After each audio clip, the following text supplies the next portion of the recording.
안녕하세요. 안녕하세요. 네, 반갑습니다. 여러분을 공무원 합격의 길로 안내할 최정환입니다. 제가 10수년에 걸쳐서 이제 강의를 하면서 갈고 닦은 내공으로 여러분을 합격의 길로 안내하겠습니다. 그래서 제가 서치라이트를, 등대에 서치라이트를 비추면 그대로 따라오시면 됩니다. 간혹 정말 이상하게 시험에 안 나올 것만 공부하는 사람도 있어요. 진짜 있어. 오늘 비가 오는데 비 오면 밖에 나가서 우산 없이 걸으면 당연히 비를 맞죠. 그런데 비 안 맞는 사람이 있어. 무슨 말인지 아시겠어요? 제가 쭉 뿌려준다니까요. 시험에 나올 만한 것들을. 근데 기가 막히게 그걸 피해가는 사람이 있어. 그래서 제가 하라는 대로 하면, 그리고 충분히 소화한다면 여러분 충분히 하실 수 있습니다. 중간에 힘들 때도 있을 텐데 절대 포기하지 마시고, 힘드실 때는 제 카페에 들어와서 상담 글을 남기면 제가 성의를 다해서 이제 상담글, 답글을 남기겠습니다. 카페는 요 책 한 장 넘기면, 표지 한 장 넘기면 처음 왼쪽에 나와 있습니다. 그래서 카페에 가입하셔서 거기 공지글들 좀 읽어보시고, 가입 방법이랄지 이용 방법 읽어보시고, 거기에 나오는 대로 좀 따라서 가입해 주시고 이용을 해 주시기 바랍니다. 가끔 그 이용 규칙을 지키지 않고 이용하는 사람들이 있는데, 그런 경우에는 질문글에 대해서도 답이 안 나갈 수 있습니다. 자, 그리고 이제 한 장 넘기면 머릿말 집에 가서 읽어보시고요. 자, 또 한 장 넘기면 4페이지에 공무원 시험 안내는 그냥 가볍게 읽어보시고, 그 다음에 9페이지로 가면 단원별 최근 기출 분석이 있습니다. 그래서 이제 서울시의 경우에 작년부터 문제 공개가 되었고, 다른 지역들은 아직도 공개가 안 되는 실정이죠. 그래서 기출 문제들은 수험생들이 시험에 가서 기억해온 것들, 또 때로는 제가 직접 시험장에 가서 시험 본 것들도 있어요. 그래서 수험생들이 복원을 한 경우에는 선택지가 좀 빠지는 경우가 있겠죠. 그런 경우에는 제가 출제자 입장에서 최대한 시험에 가깝게 선택지를 한번 만들어 봤습니다. 이제 그런 기출 문제들을 반영해서 교재를 썼고, 또 강의도 그렇게 할 것이고, 여기 들어있는 기출 문제들도 그렇게 돼 있고, 그 다음에 이 최근 분석은 제가 이제 이 공무원 시장에 들어온 게, 실은 제가 이제 학원 강의한 것은 어쩌면 여기 여러분 나이보다 더 많을지도 몰라요. 이제 여기 조금 어린 친구들 비하면, 제가 22살 때부터 강의를 했었죠. 학생 때부터. 하지만 이제 공무원 쪽에 입문한 건 2001년도인데, 그때부터 기출문제를 제가 복원된 건 다 갖고 있습니다. 그래서 이제 여기에는 최근 한 4, 5년간 기출문제 분석해 놓은 게 있고, 그 이전 거는 이제 카페에 가면 확인하실 수 있습니다. 물론 이제 복원에 근거했기 때문에 지금 이 교재는 그래도 복원이 잘 된 이제 서울을 비롯한 몇 개 지역만 집어넣고, 그다음에 이제 7급도 국가직 지방직에서 최근 거를 이제 분석을 해 놨습니다. 그래서 공부하실 때 그런 것들을 참고하셔서, 물론 처음 공부할 때는 그냥 제 수업을 쭉 따라하고, 이제 두 번째 여러분이 공부하실 때는 시험에 출제된 내용들이 무엇인지를 확인하면서 공부를 하는 것이 훨씬 효율적일 겁니다. 우리 공부하는 이 생물, 내지는 생물학, 내지는 생물학개론은 여러분이 학문을 위해서 공부하는 것이 아니라 시험을 위해서 공부하는 것입니다. 따라서 시험 출제 경향에 맞춰서 공부를 하셔야 됩니다. 그래서 이제 또 장을 넘겨서 이제 내용 3페이지부터 나오는데, 거기는 이제 문제를 실어 놓지 않았지만 5페이지를 한번 보세요. 5페이지. 거기 기출문제라고 적혀 있죠.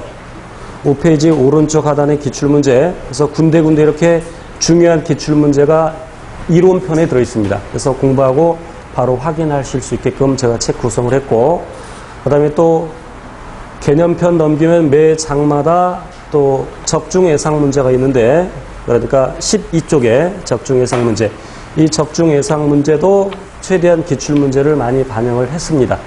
그래서 또 감안하셔서, 물론 이제 적중 예상 문제랄지 요 개념편에 나오는 기출 문제는 우리 시간 관계상 강의 시간에는 다루지 못하는 걸 양해하시고, 공부하시고 스스로 풀어보시고 이해되지 않는 게 있으면 제 카페에 질문을 남기시면 제가 답글을 달겠습니다.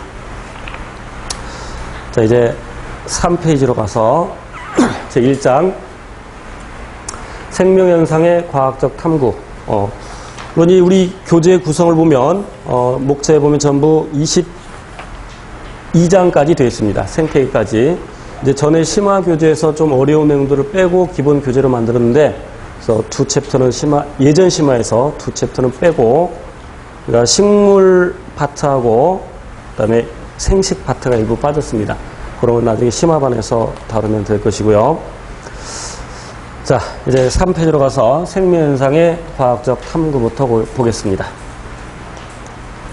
거기 생명과학의 정의 및 활용 나와 있는데, 생명과학은 말 그대로 우리 생명체에 대한 학문이죠.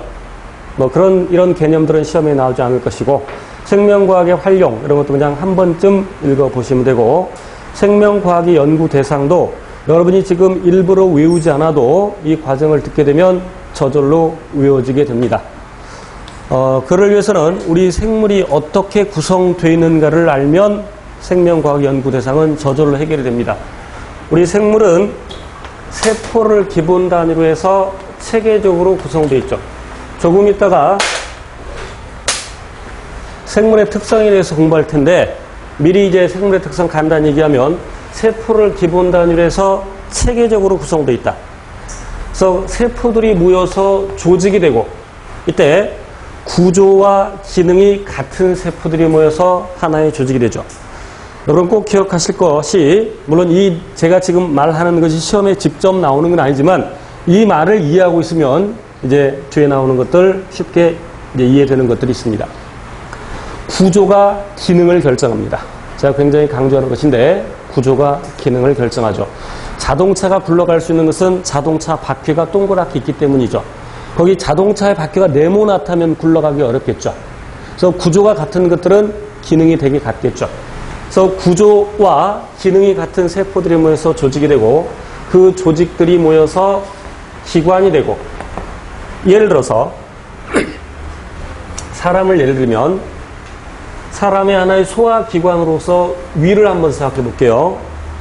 위는 비가 와서 잘 부러지네요. 자, 위는 상피 조직을 갖습니다. 상피 조직이라는 것은 우리 피부 바깥쪽을 덮거나 아니면 내장기관, 위나 소장과 같은 내장기관의 안쪽 벽을 덮는 부분이 상피 조직이죠. 당연히 위에도 상피 조직이 있고, 그리고 결합 조직이라는 게 있습니다. 결합 조직이라는 것은 연결해주고 지탱해주는 그런 역할을 하는데, 결합 조직의 대표적인 게 혈액입니다.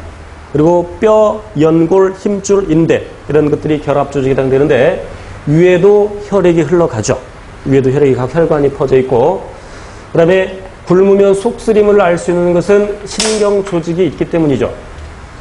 그리고 위에서 소화를 시킬 수 있는 것은 근육이 있어서 근육 운동에 의한 것이죠.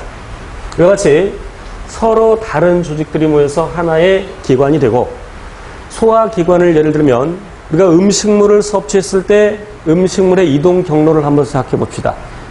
물론 여러분이 외우고 있어야 되는데, 입, 식도, 위, 소장, 대장, 항문, 이런 각각의 것들을 우리는 소화기관이라고 하고, 물론 거기다가 간, 쓸개, 이자, 이런 것들도 각각 소화기관에 해당되죠.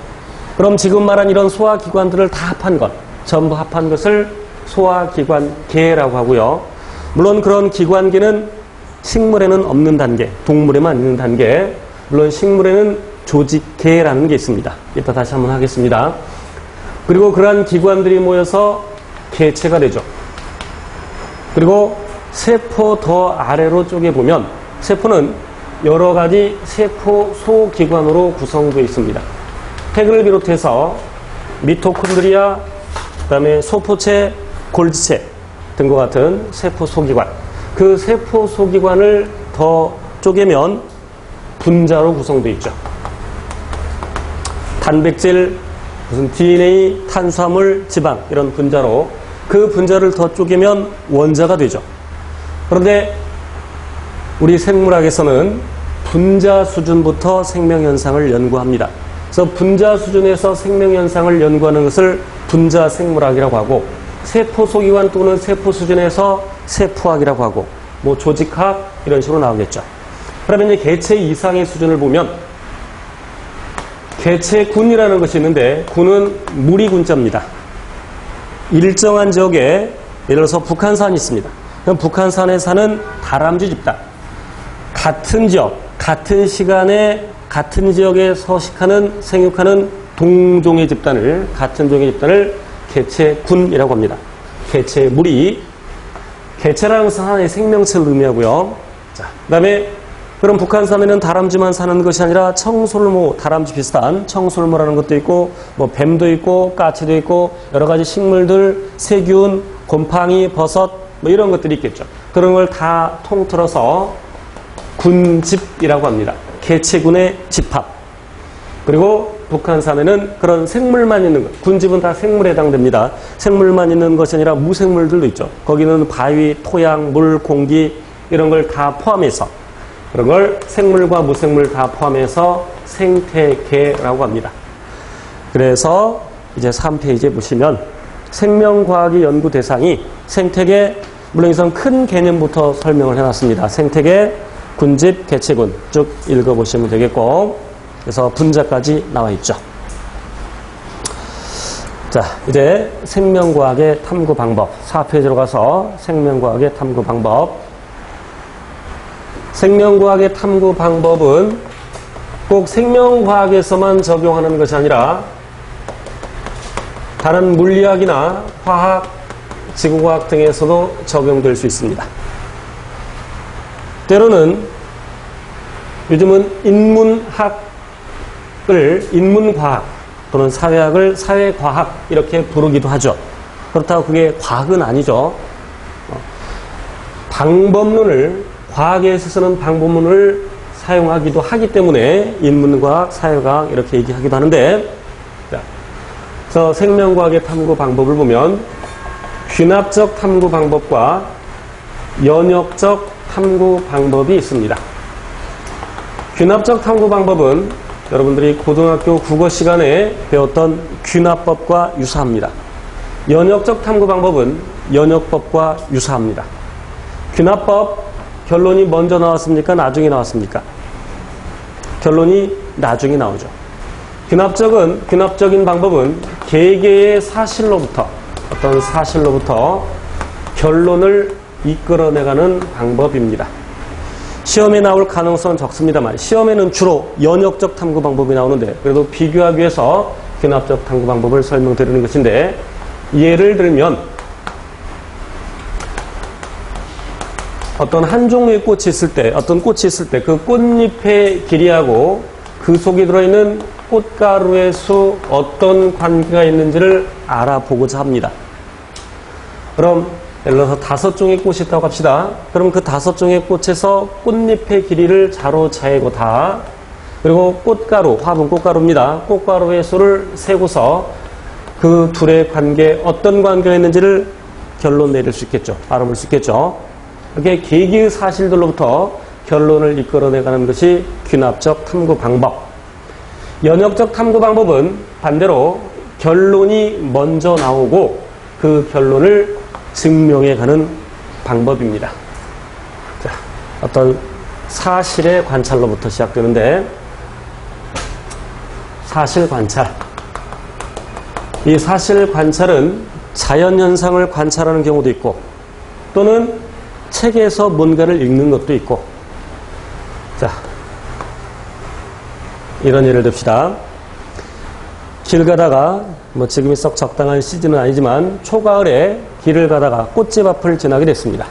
그 꽃집 앞을 지나다가 친구랑 같이 가는데 국화꽃이 꽃봉오리인 상태로, 꽃이 아직 피지 않았습니다. 그래서 그것을 사서, 2개 사서 친구 하나 선물 주고 하나 집으로 가져왔죠. 일주일 정도 지났는데 내 거 꽃이 아직 안 폈습니다. 그 친구 집에 갔더니 친구 거 꽃이 피었습니다. 그럼 그러한 사실의 관찰로부터, 그런 고찰이라는 말을 쓰기도 합니다. 고찰.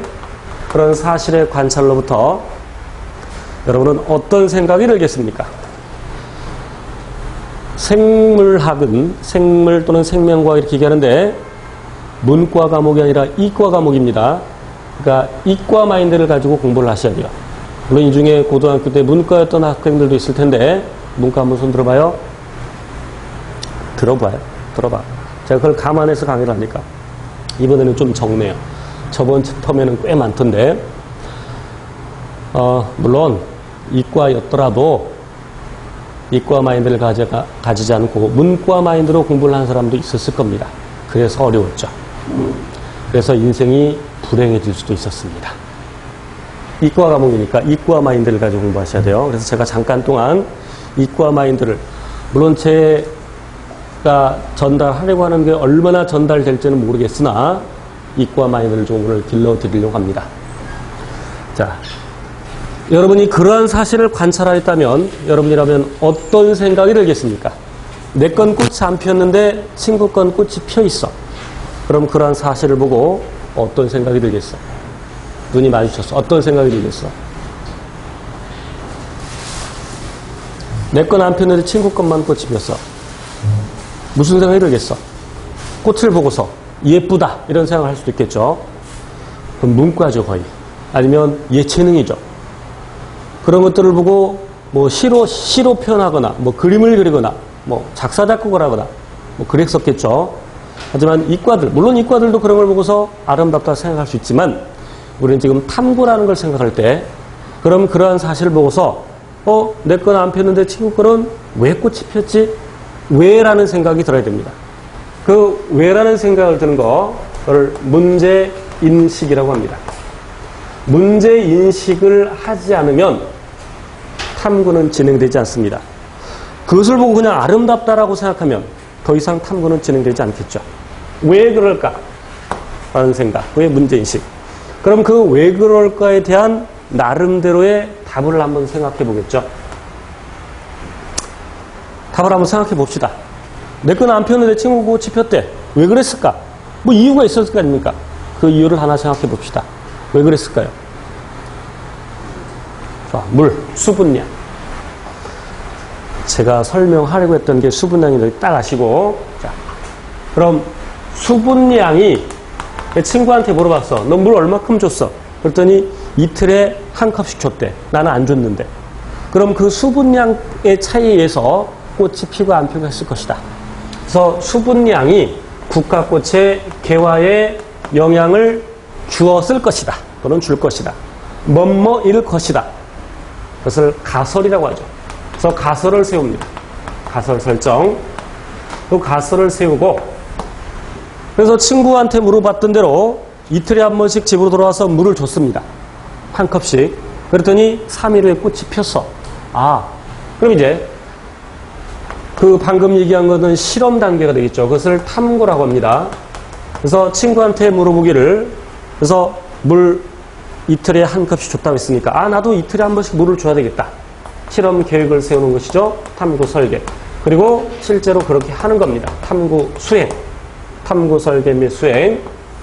그랬더니 3일 후에 뭐 3번 줬더니 꽃이 폈다. 그럼 그 꽃 핀 사실을 자료라고 합니다. 자료를 해석하죠. 결과를 분석하는 겁니다. 결과를 분석해서 자, 그럼 아까 다시 수분량이 국화꽃의 개화에 영향을 준다고 가설을 세웠는데 그렇게 물을 줬더니 꽃이 폈어.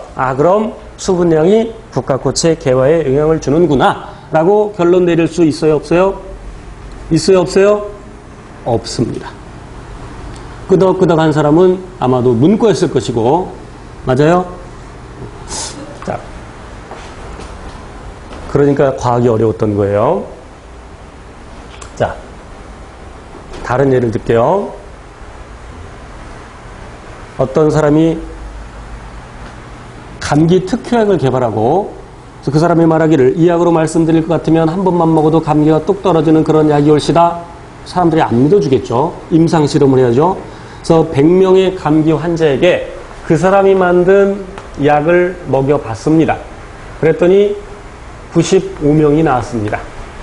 그럼 그 약이 감기에 특효가 있다고 결론 내릴 수 있어요? 없어요? 아직 모르죠. 감기약 먹고 나은 건지 다른 거 몰래 집에 가서 처먹었는지 어떻게 알아?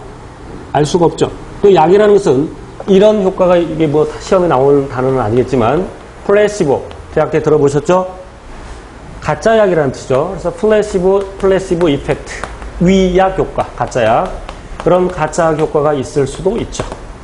여러분이 공무원 시험에 합격하고 물론 여러분 힘으로 공부했겠지만 그래도 그동안 보살펴 주신 낳아주시고 길러주신 엄마에게 감사의 마음을 전하기 위해서 이제 한턱 쏠라 그래. 그래서 건강보조식품을 하나 사드리려고 합니다.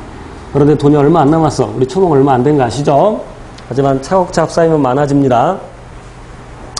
그래서 집에 돌아오는데 길거리에서 약장수가 약을 5만 원에 팔아요. 그래서 그 약을 사서 엄마한테 갖다 드리면서 엄마 이거 앞에서 팔길래 5만 원 주고 샀어요. 효과 좋대요. 그럼 엄마가 조금은 삐질 수가 있어. 물론 감사하게 생각하는 경우도 있지만 그럴 때는 살짝 거짓말을 해도 괜찮습니다. 이거 중국에서 1년에 100개밖에 안 나오는 약인데 출장 가는 친구한테 부탁해서 200만 원 주고 샀어요. 그럼 엄마가 뭐라 그러겠어? 뭐라 그러겠어? 이 미친놈? 절대 그러지 않습니다. 설령 그렇게 말할지라도 속으로는 뭐라 그러시겠어? 아이고 좋아라. 뭘 이런 걸 다 그게 고맙습니다. 이런 뜻이죠. 자, 그런 경우에는 효과가 더 잘 나타날 수도 있습니다. 수도 있어. 그래서 그런 효과들까지도 배제해야 되죠. 그래서 그 사람이 만든 약과 모양과 무게, 크기, 색깔 다 똑같지만 약 성분만 제거된 걸 한번 먹여봅니다. 물론 그 사람들이 먹을 때는 그게 진짜 약인지 가짜 약인지 모르고 먹는 겁니다. 다 진짜 약 먹는다고 생각하고 먹는 겁니다. 가짜 약을 먹었더니 그 중에 93명이 나왔습니다. 이런 건 통계 처리하지 않아도 굳이 2%밖에 안 되는데 뭐 죽을 병도 아니고 그냥 감기 좀 버티면 되겠지. 망했죠. 이 정도 물론 통계 처리를 더 해봐야 되겠지만 자 그래서 가짜약을 넣어주는 가짜약을 먹여보는 경우는 이 경우에 왜 그러냐면 과연 이게 효과가 있는지 없는지 비교하기 위해서 그런 거죠. 그래서 진짜 약 주는 것을 이 경우에 실험군 또는 실험구라고 하고 가짜약 주는 경우를 대조군 또는 대조구라고 하는데 왜 대조군을 설정하느냐? 무엇하기 위해서? 실험군과 비교하기 위해서 어떤 교재는 대조군을 설정하는 이유가 실험상의 오류를 줄이고 뭐 이것저것 말 나오는데 한마디로 말하면 비교하기 위해서 대조군을 설정한다. 기억해 두시고 자 그러면 이제 다시 돌아와서 그럼 이 경우에 아까 물을 한 컵씩 이틀 간격으로 줘서 물이 꽃이 피었어도 결론으로 받아들일 수 없다. 왜? 무엇이 없기 때문에? 대조군이 없기 때문에. 대조군 좀 더 해야 되겠다. 개미는 자기 집을 나갈 때 어떤 화학물질을 떨어뜨리고 먹이를 물고 돌아올 때는 그 화학물질을 감지해서 되돌아온다라는 가설을 세웠습니다. 그럼 어떤 실험을 해야 되겠어요? 개미를 돌아오지 못하게 하려면 이걸 화학물질을 닦아버리면 되겠죠. 그랬더니 20마리의 개미 중에서 2마리밖에 돌아오지 못했다. 아, 화학물질이 없으니까 못 돌아오는구나. 그러니까 처음 세운 가설, 개미는 화학물질을 감지해서 집으로 돌아온다를 결론으로 받아들일 수 있어 없어요? 있어요 없어요? 뭐가 빠졌어? 대조군이 빠졌죠. 그래서 그럼 어떤 대조군이 필요할까? 대조군은 일반적으로 그냥 내버려 둔 겁니다. 일반적으로. 그럼 화학물질을 닦지 않은 것이 있겠죠. 내버려 둔 거. 그래서 그런 경우에 20마리 중에서 예를 들어 18마리가 돌아왔다. 이렇게 대조군을 설정해야 그 가설에 그리고 탐구 수행한 결과를 결론으로 받아들일지 어쩔지 결정할 수 있습니다. 대조군을 설정하지 않은 실험은 결론을 정할 수가 없습니다. 또 다른 예를 들게요. 빛이 있어야 광합성을 한다. 빛이 있어야 광합성을 한다. 라는 가설을 세웠습니다. 그럼 똑같은 종류의 식물을 두 무리로 나누고 한 무리는 빛을 비춰주고 한 무리는 빛을 비추지 않고 하나는 빛을 비춰주고 하나는 빛을 안 비춰줬어. 어떤 게 대조군일까요? 빛을 비춰준 거, 안 비춰준 거. 어느 거? 어느 것이겠어요? 대답을 안 하네. 대답을 잘해야 합격합니다. 진짜입니다. 대답을 잘해야 합격해요. 빛을 비춰준 게 대조군일까? 빛을 비춰주지 않은 게 대조군일까? 잘 모르겠으면 제가 크게 말하는 게 답입니다. 아니면 또박또박 말하는 게. 어느 게 대조군일까요? 빛을 열심히 안 들었죠. 빛을 비춰준 게 대조군일까? 빛을 비춰주지 않은 게 대조군일까?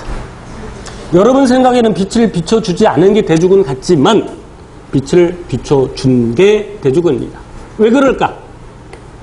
왜 빛을 준 게 대조군일까? 아까 대조군은 일반적으로 어떻게 한다 그랬어? 내분다 그랬죠. 자연 상태에서 식물은 빛이 있는 곳에서 살아, 없는 곳에서 살아? 빛이 있는 곳에서 살죠. 그러니까 빛을 비춰준 게 대조군이고 빛을 제거한 게 실험군이 되겠죠. 이해돼요? 좀 헷갈려? 자연 상태로 내버려 둔 게 대조군입니다. 그럼 니코틴이 담배 연기에 들어있는 니코틴이 생쥐의 건강에 미치는 영향을 알아보고자 한다. 니코틴이 생쥐의 건강에 영향을 줄 것이다.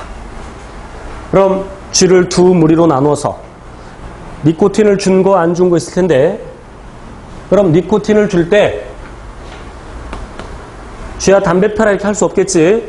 그러니까 니코틴을 쥐의 생리식염수에 넣어서 주사해 줍니다. 그럼 이와 같이 한 것이 실험군이겠어? 대조군이겠어? 실험군이겠죠. 그럼 대조군은 내버려 둔 것도 필요하지만 생리식염수를 주사바늘로 찌르는 것이 이렇게 해서 찔러 주사해 주는 것이 영향을 줄 수도 있죠.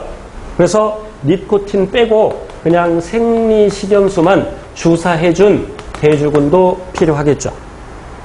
그럼 이 경우에는 왜 니코틴을 준 게 실험군이야? 담배 피는 쥐 봤어? 못 봤어? 없죠? 일반적으로 자연 그냥 내버려 둔 게 평상시대로 내버려 둔 게 대조군이라는 얘기야.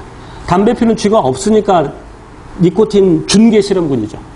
자연 상태에서는 식물이 빛이 있는 곳에서 사니까 빛을 준 게 실험군이고 안 준 게 대조군이죠. 이해되시겠어요? 점심 식사가 공무원 수험생의 건강에 미치는 영향을 알아보기 위해서 여기 100명의 남학생 수험생은 밥을 주고 점심을 주고 100명의 여학생 수험생은 점심밥을 굶겼어. 어느 게 대조군? 어느 게 대조군? 보통 점심 먹어 안 먹어? 먹죠. 그러니까 그런 경우에는 점심을 준 게 대조군, 안 준 게 실험군. 물론 여기 약간의 논란의 여지가 있을 수 있습니다만, 자, 다른 예를 또 하나 들어볼게. 마그네슘이 식물 생장에 미치는 영향을 알아보고자 한다. 그래서 두 개의 시험관을 준비하고 수경 재배를 할 겁니다. 메밀 한번 재배해 봅시다. 뿌리 뭐 대충 그려놓고 식물이 있을 때 대충 그릴게요. 그럼 하나는 마그네슘을 넣어주고 하나는 마그네슘을 넣어주지 않고 어떤 게 대조군? 넣어준 게 대조군일까? 안 넣어준 게 대조군일까? 답을 알려준댔잖아. 넣어준 게 대조군일까? 안 넣어준 게 대조군일까? 여러분 생각에는 마그네슘 넣어준 게 실험군 같지만 이게 대조군이죠. 왜냐하면 일반적으로 자연 상태에서 식물은 마그네슘이 있는 곳에서 삽니다. 그러니까 기본적인 배경 지식이 있어야 되죠. 식물 성장에 필요한 9가지 원소, 다량 원소가 촌스프, 카, 마 암기합니다. 식물 성장에 필요한 9가지 다량 원소. 물론 이런 거 나올 가능성 적습니다만 예전에 이런 것도 나왔어요. 촌스프, 카, 마. 저 중학교 때는 철이 다량 원소에 포함되어 있었으나 지금은 미량 원소. 그래서 9가지 다량 원소. 촌스프, 카, 마, 폐. 하지만 철은 달의 원소가 지금은 아니다. 자, 마그네슘이 있는 곳에서 식물이 삽니다. 그래서 예전에 이미 크롭이라는 사람이 식물 성장에 필요한 원소를 조사해서 이미 크롭액이라는 것을 만들어 놨죠. 그래서 여기다가 크롭액을 넣어주는 겁니다. 크롭액을 마그네슘이 있는 채로. 그럼 여기는 크롭액에서 마그네슘만 크롭액을 만들 때 마그네슘 빼고 만드는 거죠. 이해돼? 마그네슘 빼고. 그러니까 이게 실험군. 넣어준 게 대조군. 이해돼요? 자, 숫자는 제가 임의로 그냥 줄게요. 그런데 마그네슘을 넣어주는데 여기 넣어주는 것은 이미 조사된 대로 크롭액에 있는 그만큼 넣어주는 거야. 그게 그냥 1이라고 합시다. 단위 생략하고. 그럼 1만큼 넣어준 것도 있고 어느 것은 1.1만큼 넣어준 것도 있고 어떤 것은 1.2만큼 어떤 건 0.9만큼 어떤 건 0.8만큼 어떤 건 안 넣어준 것도 있고 뭐 더 넣어준 것도 있고. 그럼 이런 경우에 어떤 게 대조군일까? 이런 경우에는 역시 그만큼 넣어준 게 대조군이고 그보다 더 많이 넣어준 것, 더 적게 넣어준 것 또는 안 넣어준 것도 실험군이 되겠죠. 이해돼? 넣어줬다고 다 대조군 되는 것이 아니라 그만큼 넣어준 게 대조군이라는 얘기야. 구분하시겠어요?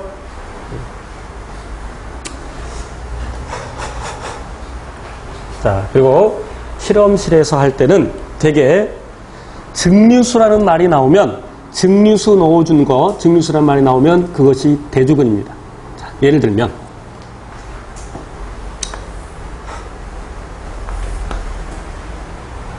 침에 있는 효소 아밀레이스가 녹말을 분해한다라는 것을 증명하고자 할 때, 자, 여기다 녹말액을 같은 양 넣어줘야 되겠죠. 같은 양 넣어주고, 여기다가 침을 예를 들어서, 녹말이 예를 들어서 10ml라고 합시다. 그럼 똑같이 10ml 넣어주고, 그럼 이 경우에, 침을 2ml 넣어줬다.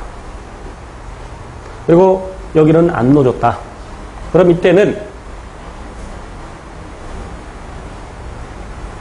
여기는 전체 부피가 12ml인데 얘는 12ml가 아니죠. 그럼 이런 경우에 여기다가 뭘 넣어줘야 되냐면 증류수를 넣어줘야 되죠. 이해돼요? 예를 들어서 이제 pH가 침에 있는 그 효소 아밀레이스 녹말 분해 요소입니다.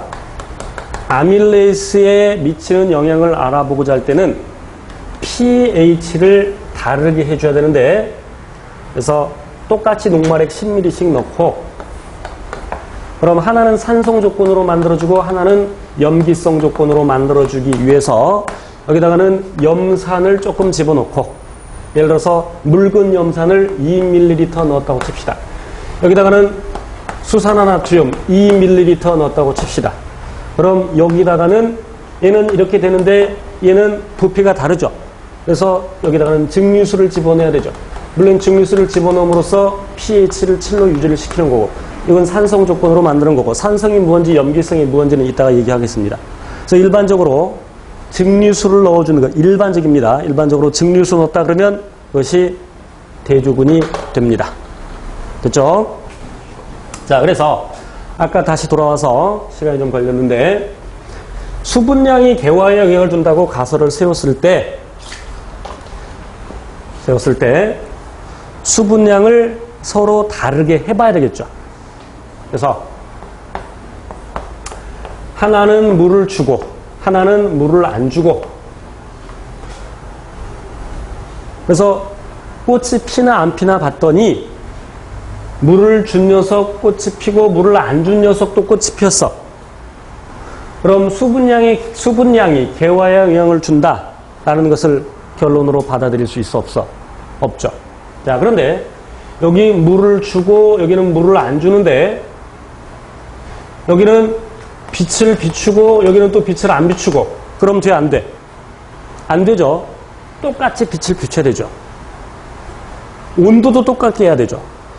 아까 점심 식사가 공무원 수험생의 건강에 미치는 영향을 알아보기 위해서 점심 식사가 아까 여학생물이 남학생물로 나눴죠.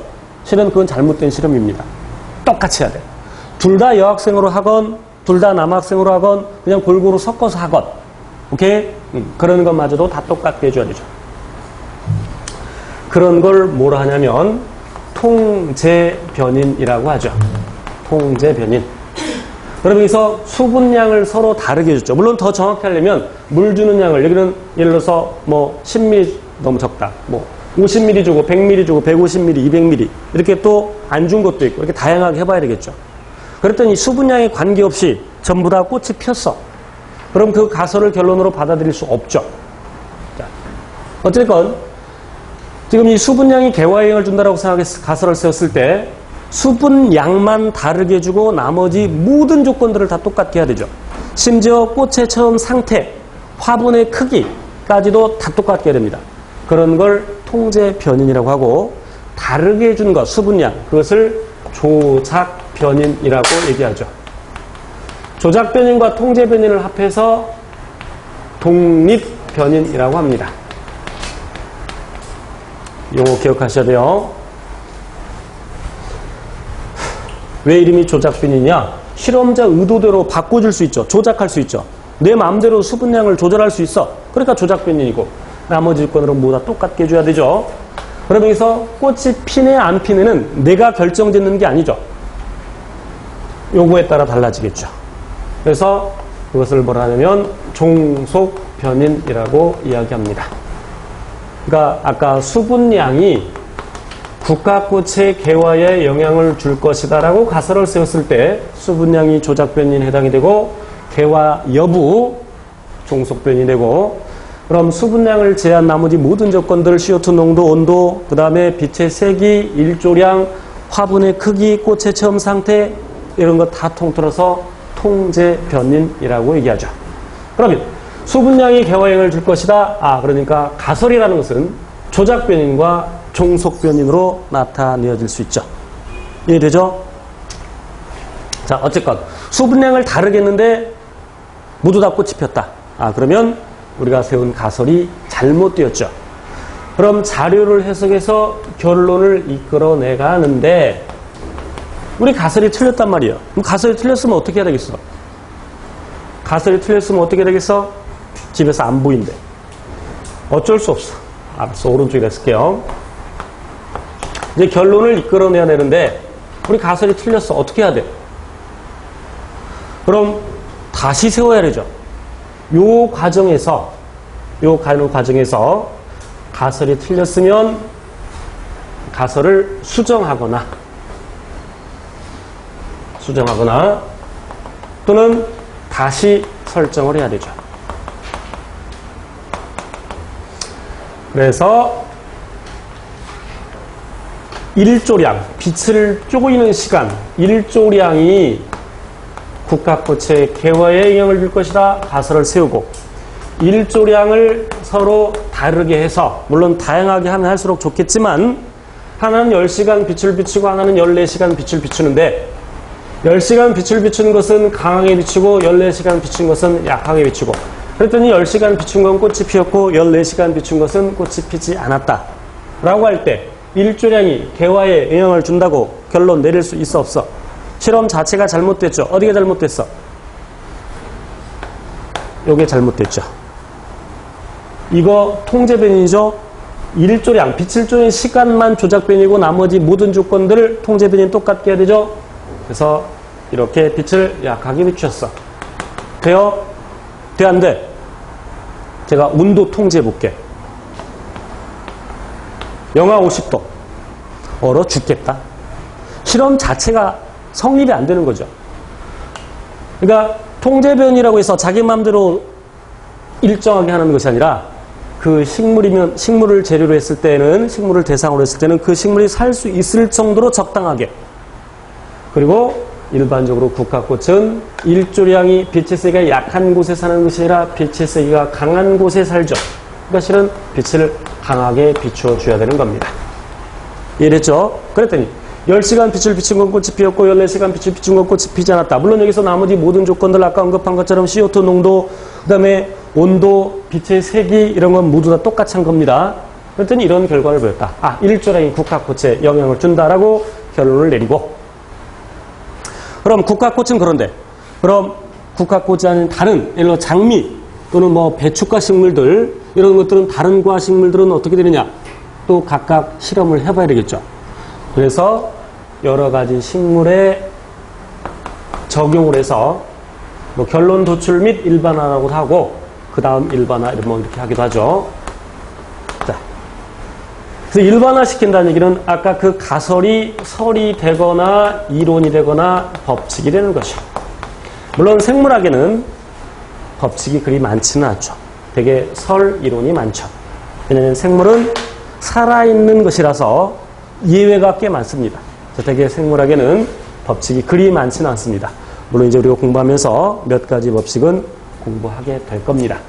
그래서 우리 지금 연역적 탐구 방법을 배웠는데 결론이 먼저 나오고 그 결론을 증명해 가는 과정 그것이 연역적 탐구 방법인데 그럼 아까 결론이 먼저 나온다고 그랬는데 그럼 이 가설이 결론에 해당되는 거죠. 그런데 이름에서 알 수 있듯이 가설, 가짜설 맞는지 틀리는지 모르는 소위 잠정적 이 가설이라는 것은 잠정적 결론이라는 것이겠죠. 결론이 먼저 나오고 맞는지 틀리는지를 증명해가는 과정이 탐구 과정이라는 얘기입니다. 그래서 이 순서를 반드시 암기하시고 시험에는 대조군 찾는 거 물어볼 수도 있고 어느 게 대조군이고 어느 게 실험군인지 찾는 거 물어볼 수도 있고 그 다음에 실험 과정을 주고 결론이 무엇인지 또는 가설이 무엇인지 물어볼 수 있어. 그럼 가설이 무엇인지를 물어봤다면 실험에서 무엇을 달리 해줬는지를 보면 알겠죠. 예를 들어서 빛의 세기를 달리 해줬어. 왜 달리 해줬겠어? 빛의 세기가 어쩌고저쩌고 영향을 준다니까. 그죠? 일조량을 다르게 했어. 실험에서. 그럼 왜 그러겠어? 가설에 일조량이 나오겠죠. 그래서 그렇게 가설을 잡으면 되고 그리고 때에 따라서는 이 탐구 과정을 순서 없이 뒤죽박죽 나열을 해놓고 바르게 된 것을 바른 순서로 된 것을 골라라 라는 문제가 나오기도 하는데 그런 경우에는 여러분의 논리력이라면 그냥 이 문을 쭉쭉쭉 읽고 써진 거 쭉쭉 읽고 순서 바르게 잡을 수 있어요. 충분히 시간이 주어진다면. 이것은 우리 예전에 여러분 수능 준비할 때 국어 시험이나 아니면 외국어 영어 시험에 순서 막 뒤죽박죽 해놓고 옳게 된 것 또는 어떤 다른 거 하나 딱 넣어놓고 이 중에 어디에 들어가야 되느냐 그런 거 나왔죠. 그렇게 하면 됩니다. 그렇지만 시간을 절약해야 됩니다. 우리 시험은 1분에 한 문제 마킹까지 해야 돼요. 이름 쓰는 것부터 해서 1분에 한 문제 정도. 그러면 이렇게 해결해서는 시간이 부족합니다. 따라서 이 순서를 암기해놓고 그리고 여기 각각 뒤죽박죽 했을 때 이것이 무엇에 해당되는지 직접 쓰는 겁니다. 이게 문제인식인지 탐구 설계인지 수행인지 아니면 가설인지 결론인지 써놓고 여기서 순서를 바로 잡는 게 시간을 훨씬 절약할 수가 있습니다. 어쨌건 순서 꼭 기억해 두셔야 됩니다. 자, 그 다음에 5페이지 볼게요. 5페이지 맨 밑에 보면 동그라미 2번 찾으세요. 굵은 글씨로 변인통제. 변인통제. 그럼 변인통제라는 말은 뭘까? 아까 통제변인이 뭐였어요? 실험군과 대조군 똑같게 해놓은 게 똑같게 해주는 것을 통제변인이라고 했고 그렇게 해주는 행위 그러니까 조작변인만 다르게 해주고 통제변인을 모두 똑같게 해주는 행위를 변인통제라고 합니다. 넘깁시다. 자, 6페이지에 6번 연역적 탐구 과정의 이해라고 나와 있는데 연역적 탐구 과정의 이해. 그래서 첫 번째 파스테르의 탄저병 백신 발견의 실험인데 파스테르는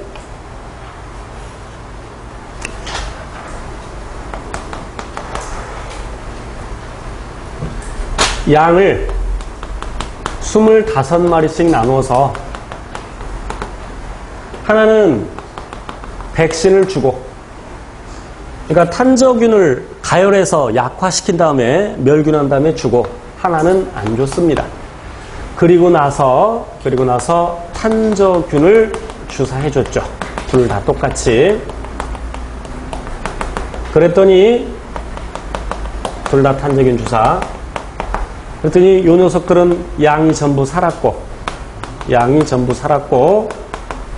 이 경우에는 양이 전부 죽었습니다. 자, 이런 실험이 바로 백신이 그럼 지금 탄저균이 탄저병의 원인이 되는데 그것을 주기 전에 백신 한번 넣어봤어. 그럼 이건 예방 효과를 알아보기 위한 거야? 치료 효과를 알아보기 위한 거야? 당연히 예방 효과를 알아보기 위한 것이죠. 그래서 탄저 백신이 탄저병에 효과가 있다, 예방 효과가 있다라는 가설을 세우고 이런 실험을 했겠죠. 어느 게 대주군, 어느 게 실험군. 어느 게 대주군? 백신 준 거, 안 준 거? 안 준 게 대주군. 이런 게 시험 나올 수 있습니다. 그다음에 플레밍의 페니실린 발견. 플레밍은 세균을 배양하다가 배양 접시에서 세균을 배양했어. 그런데 어느 부분에 지금 세균들이 이렇게 막 살고 있는데 어느 부분에는 세균이 살지 못하고 죽어 있는데 그 부분에는 곰팡이가 있었어. 푸른 곰팡이가. 그 푸른 곰팡이가 있는 곳에는 세균이 없었어. 그래서 그 푸른 곰팡이에서 어떤 물질을 추출해서 이 물질을 추출해서 두 개로 다시 나눠서 하나는 그 추출물을 넣어주고 하나는 안 넣어주고 그리고 세균을 배양해봤어. 그랬더니 그걸 넣어준 것은 세균이 살지 못하고 여기는 세균이 살았어. 그래서 푸른 곰팡이로부터 항생제인 페니실린을 발견하게 되죠. 자, 그 다음에 세 번째, 에이크만의 각기병에 대한 탐구는 여러분 스스로 읽어보면서 공부를 하시고요. 자, 이제 생명의 특성 7페이지로 갑니다. 우리 지금 생명과학의 탐구 방법 두 가지를 공부했습니다. 균합적 탐구 방법하고 연역적 탐구 방법 배웠는데 그 차이가 뭐였어요? 균합적 탐구 방법은 결론이 나중에 나오고 연역적 탐구 방법은 결론이 먼저 나오고 그걸 증명했죠. 또 연역적 탐구 방법에는 가설이 나왔지만 균합적 탐구 방법에는 가설이 있었어요? 없었어요? 가설이 없습니다. 또 중요한 내용이에요. 그래서 선구학자들이 이전의 생물학자들이 이 두 가지 방법론을 써서 물론 생물학에서는 주로 연역적 탐구 방법이 쓰이는데 그렇지만 때에 따라서는 균합적 탐구 방법이 쓰이기도 합니다. 예를 들어서 진화를 연구할 때 화석을 가지고서 진화를 연구할 때 연역적 탐구 방법을 쓸 수 있겠어 없겠어? 우리가 실험한다라고 하는 것은 조작해주고 아까 쭉 얘기했던 그것이 실험하는 겁니다.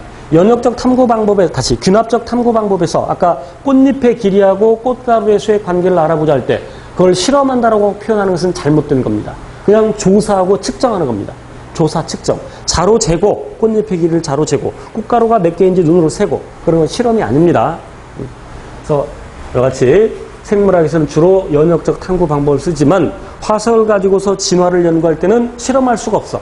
그것은 화석, 개개의 사실들로부터 결론을 이끌어내가는 균합적 탐구 방법이 되겠죠. 어찌됐건 그런 여러 생물학자들이 균합적 탐구 방법 그리고 연역적 탐구 방법을 써서 생물이 무엇인지 생명현상이 무엇인지 그 생명의 특성을 규정 지어 놓은 것을 우리가 7페이지에서 배울 겁니다.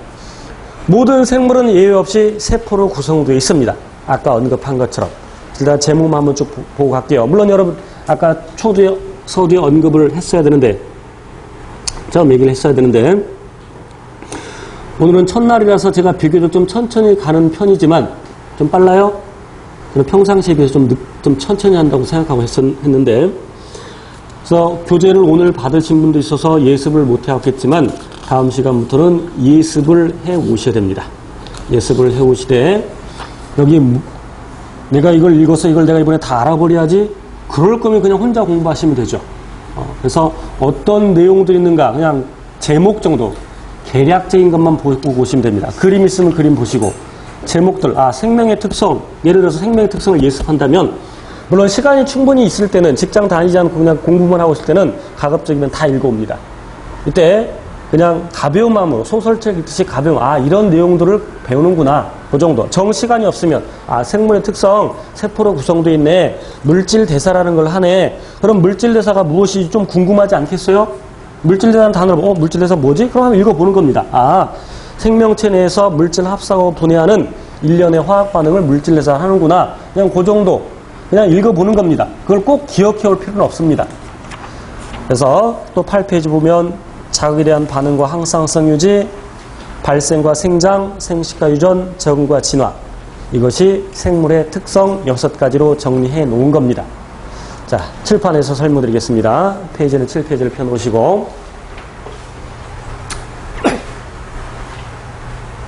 아까 개체라는 말을 썼는데, 개체.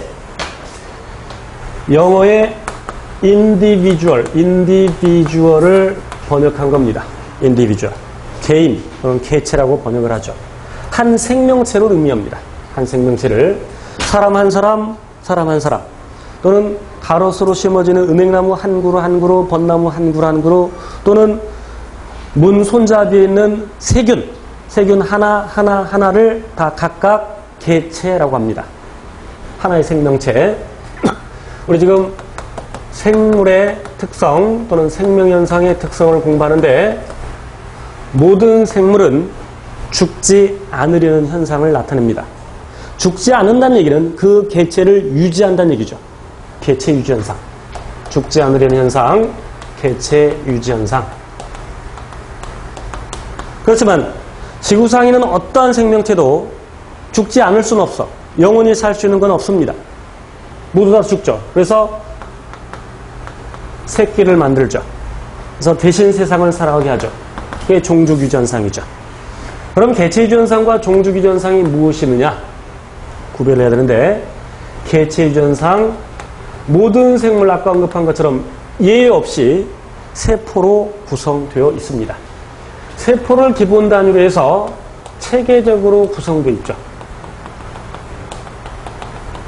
물론 어떤 생물은 세포 하나로 되어 있는 것도 있습니다. 세포 한 개로 되어 있는 생물을 단세포 생물이라고 합니다. 단세포 생물의 예로는 세균, 대장균 같은 세균, 아니면 집신벌레, 아메바 이런 것들이 있겠고, 여러 개의 세포로 구성된 생명체를 다세포 생물이라고 하겠죠. 사람이 당연히 다세포 생물에 해당이 되죠. 사람 세포를 기본 단위로 해서 체계적으로 구성되어 있습니다. 그럼 단세포 생물은 세포 하나가 한 개체인데 더 확장될 것이 없죠. 그렇지만 단세포 생물도 세포 내용물을 보면 아까 위에 정리했었죠. 세포를 더 작은 단위로 쪼개갈 때 여러 가지 세포 소기관으로 구성되어 있다. 핵을 비롯해서 소포체, 골지체 등 곧 배울 텐데, 물론 세균의 경우에는 핵이나 소포체, 골지체 이런 건 없습니다. 구체적인 거 이따 나와요, 나중에. 그리고 세포 소기관을 또 쪼개면 분자로 구성되어 있다. 분자를 더 쪼개면 원자로 구성되어 있다. 그래서 어쨌건 체계적으로 구성되어 있는 건 사실입니다. 세포도, 단세포 생물도. 하지만 되게 이제 세포를 기본 단위로 해서 아까 언급한 것처럼 조직, 기관, 개체 이렇게 체계적으로 구성되어 있다. 다시 한번 강조하는데요. 아까 구조가 무엇을 결정한다고 그랬어요? 기능을 결정한다고 그랬죠. 그럼 구조가 같으면 기능이 같다. 그래서 구조와 기능이 같은 세포들이 모여서 조직이 된다. 서로 다른 조직들이 모여서 기관이 된다. 그 기관들이 모여서 개체가 된다. 그런데 식물에만 있는 단계, 물론 이렇게 얘기할 때는 식물과 동물만 생각할 때입니다. 자, 참고로 나중에 또 언급하겠습니다만, 참고로 5개 체계를 미리 설명드리면 시간 되실 때 외워두세요. 요 개는 킹덤을 번역한 겁니다. 킹덤은 되게 왕국이라고 번역이 되지만, 그래서 예를 들어서 플란타 킹덤 그러면 이걸 식물의 왕국 이렇게 번역을 해놓으면 이거 문과생이 번역했구나 금방 알 수 있죠. 플란타 킹덤 그러면 식물계라는 뜻입니다. 그래서 5개 체계 우선 기억하시는데, 원핵생물계, 원핵생물계, 원시적인 핵, 실은 핵은 없습니다. 세균이 여기에 해당이 되죠. 세균, 대장균과 같은 세균. 그 다음에 원생생물계, 아까 아메바랄지 집신벌레 이런 것들이 여기에 해당이 되고, 그 다음 식물계, 뭐 식물은 설명 안 해도 될 것이고, 그 다음에 균계, 여기서 말하는 균은 세균을 얘기하는 것이 아니라 펑자이, 곰팡이를 의미하죠. 곰팡이랄지 버섯 종류, 그리고 5번째 개가 동물계. 이렇게 생물을 5개 체계로 나눌 수 있는데 그 중에서 우선 식물과 동물을 따집니다. 식물과 동물을 따졌을 때 식물에만 있는 단계는 조직계. 우선 이렇게 기억해 둡니다. 식물의 조직에서 구체적으로 설명드릴 겁니다. 동물에만 있는 단계, 아까 언급한 것처럼 기관계. 이렇게. 이와 같이 생물은 체계적으로 구성되어 있다. 그럼 체계적으로 구성되어 있으면 다 생물이냐? 자, 요 마이크도 뜯어보면 꽤 체계적으로 구성되어 있을 겁니다. 그렇지만 얘를 생명이라고 할 사람은 없습니다.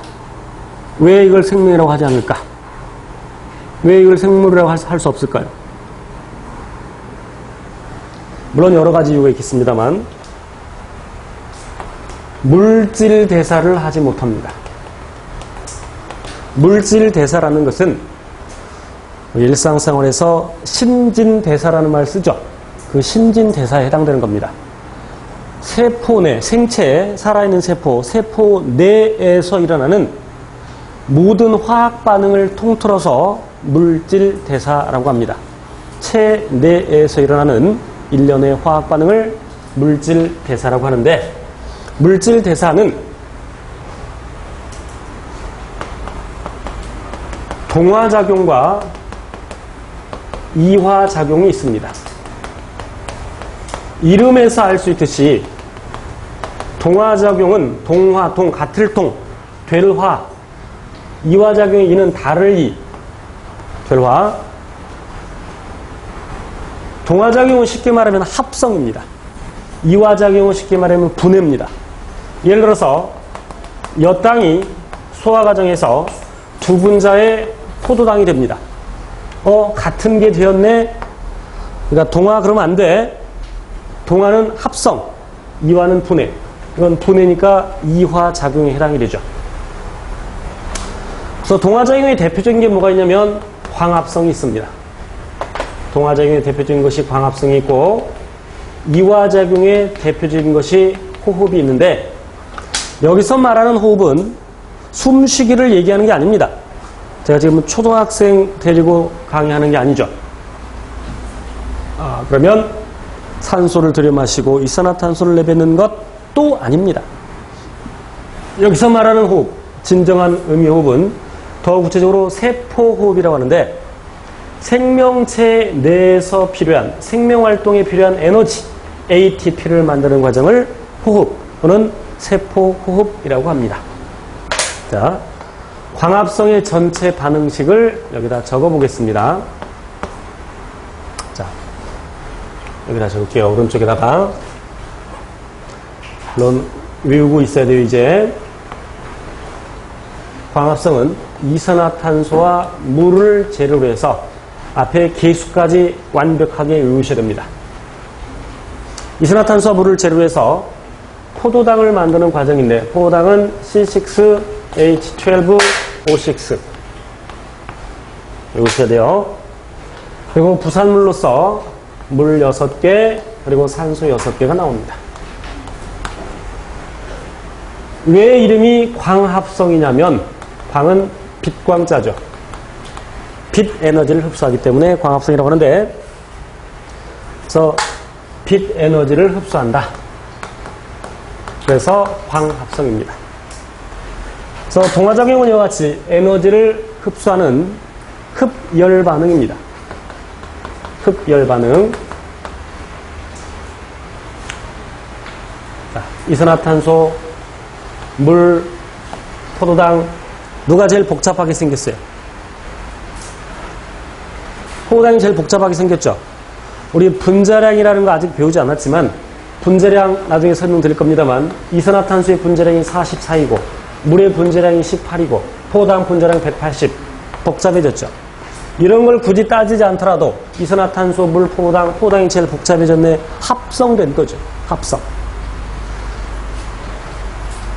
그래서 반응이 오른쪽이라면 광합성, 동화작용, 에너지를 흡수하는 흡열 반응. 반응이 왼쪽으로 일어나게 되면, 왼쪽으로 일어난다는 것은 포도당이 체내에서 분해되는 걸 의미합니다. 분해. 이산화탄소와 물로 분해되죠.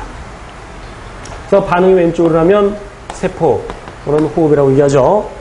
그런 과정에서 에너지가 나오죠. 에너지가 나오는데 어떤 형태로 나오냐면 아까 ATP 그리고 열 형태로 나오죠.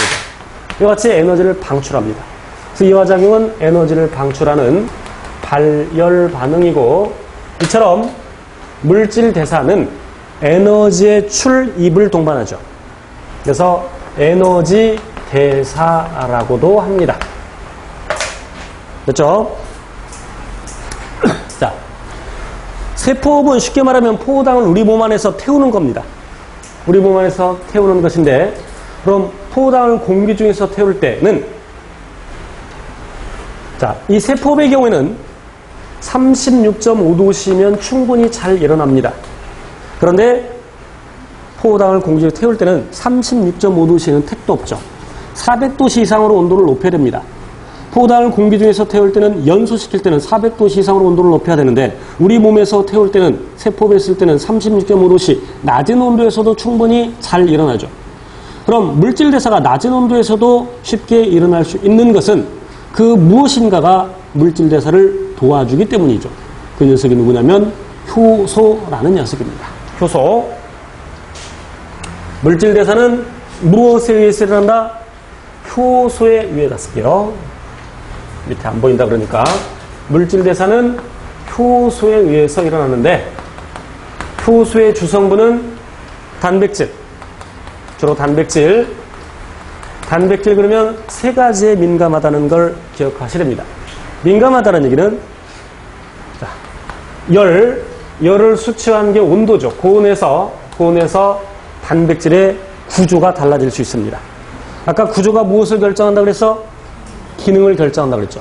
그럼 고온에서 단백질의 구조가 달라지면 단백질의 기능이 달라지죠. 효소가 쉽게 말하면 병신되는 거야. 기능을 하지 못하죠. 그러니까 어린아이들 체온이 막 38도, 40도께 올라가면 엄마들이 야단법석이죠. 응급실에 가거나 아니면 뭐 여러저러 방법을, 해열제를 먹이거나 이런저런 방법을 써서 체온을 떨어뜨리려고 하죠. 또 pH도 단백질의 구조를 변화시킬 수 있는데, pH는 수소 이온의 농도를 나타내는 값이죠. 좀 이따 설명할게요. 그다음에 염의 농도. 여기서 말하는 염은 꼭 소금만 의미하는 게 아니라, 물론 솔트, 소금 또는 염이라고 번역을 하는데 꼭 소금만을 의미하는 게 아니라 체내에 있는 무기염류를 의미합니다. 이온 형태로 존재하는 무기염류의 농도, 그 염의 농도에도 단백질의 구조가 민감하다. 그 염의 농도를 세 글자로 얘기하면 삼투압입니다. 염의 농도를 세 글자로 얘기하면 삼투압. 쉽게 말하면 체액의 농도. 그래서 우리는 체온을 일정하게 유지해야 되고, 체내 pH를 일정하게 유지해야 되고, 그리고 체내 농도, 체계 농도, 삼투압을 일정하게 유지해야 되는데, 그것이 좀 이따 설명할 항상성이라는 겁니다.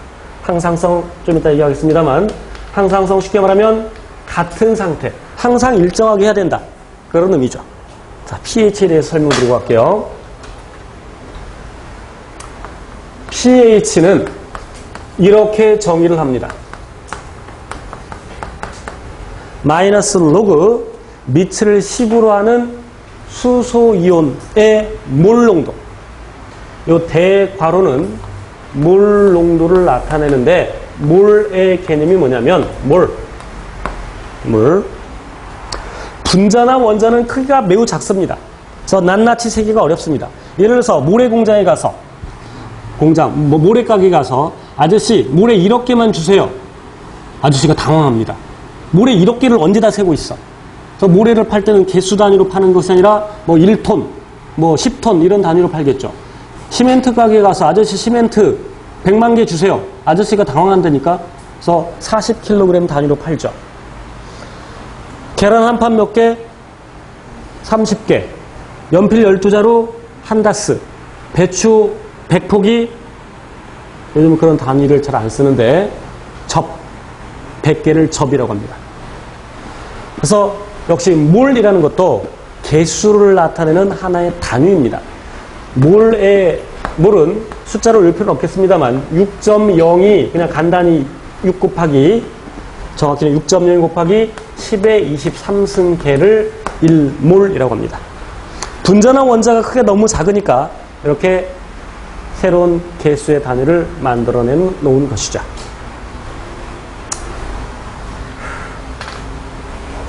자, 그래서 몰 농도는 뭐냐? 물 1리터에 1몰로가 있으면 그것이 1몰 농도이죠. 여기까지 이해되죠? 자, 그래서 이제 수소이온의 농도가 10의 마이너스 1승 몰 농도일 때, 몰 농도를 의미합니다. 그럼 저 pH 정의에 집어넣으면, 계산식에 집어넣으면 10의 마이너스 1승이니까 또 마이너스 1 곱해지고 로그 10 사라지죠. 고1 때 배웠습니다. 그래서 pH가 1 됩니다. 10의 마이너스 2승몰일 때는 마이너스 로그 밑을 10으로 하는 10의 마이너스 2승. 마이너스 2, 마이너스 1 곱해져서 2가 되죠. 그래서 이 녀석이 pH 2가 되는 겁니다. 이제 계산을 하지 않아도 10의 마이너스 3승몰일 때는 수소이온의 농도가 얼마겠어요? pH 3이겠죠. 여기 pH 쓸 때 P 소문자로 H 대문자로 써야 됩니다. 카페에 질문하실 때 가끔 이렇게 쓰는 사람들이 있어요.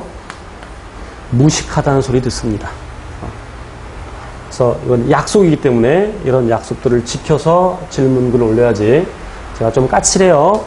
다만 규칙만 잘 지키면 굉장히 친절합니다. 또 DNA를 막 이렇게 쓰는 사람들이 있어. 별로 좋아하지 않습니다. 이 약속이야. DNA는 이렇게 대문자로 쓰는 겁니다. 자, 어쨌건 자, 그럼 10의 마이너스 4승몰 있을 때는 pH 얼마겠어요? 4겠죠. 이제 계산하지 않아도 되죠. 그럼 pH 1 차이는 다시 지금 수소이온의 농도 이렇게 내려가면 지금 이 아래쪽으로 갈수록 수소이온의 농도가 높아지는 거야, 낮아지는 거야? 수소이온의 농도는 10분의 1, 100분의 1, 1000분의 1, 만분이니까 낮아지는 것이고, 그럼 그렇게 될 때 pH는 높아지죠. 그러니까 수소이온의 농도와 pH는 반대라는 걸 알 수 있죠. 왜? 마이너스 값이 붙어있기 때문입니다. 됐죠? 여기까지? 그럼 pH가 1 높다라는 말은, 1 높다라는 얘기는 수소이온의 농도가 높다는 얘기야, 낮다는 얘기야? 낮다는 얘기죠. 몇 배? 10분의 1. 다시 pH가 1 낮다는 얘기는 10배 농도 높다는 얘기죠. 얘는 1000분의 1, 100분의 1이니까. 그럼 pH 2 차이 나면, pH가 2 차이 나. pH 4, 2 비교할 때 pH 2가 농도 더 높죠. 수의 농도. 몇 배 높아? 100배 높죠. 여기 10배, 여기 10배. 10배, 10배 곱하니까 100배. 그럼 pH가 3 차이 난다. 그럼 몇 배? 1000배. 이런 것도 시험에 나온 적이 있습니다. 자, 그래서 제가 지금 첫 시간에 이렇게 조금 까다로운 걸 설명드리는 것은 뒤에 이해하는데 다 도움이 되니까 미리 설명드리는 겁니다. 그래서 pH가 7일 때 우리 뭐라 그래요? 중성이라고 하죠. pH가 7보다 작을 때 산성이라고 하고, pH가 7보다 클 때를 염기성이라고 얘기를 하죠.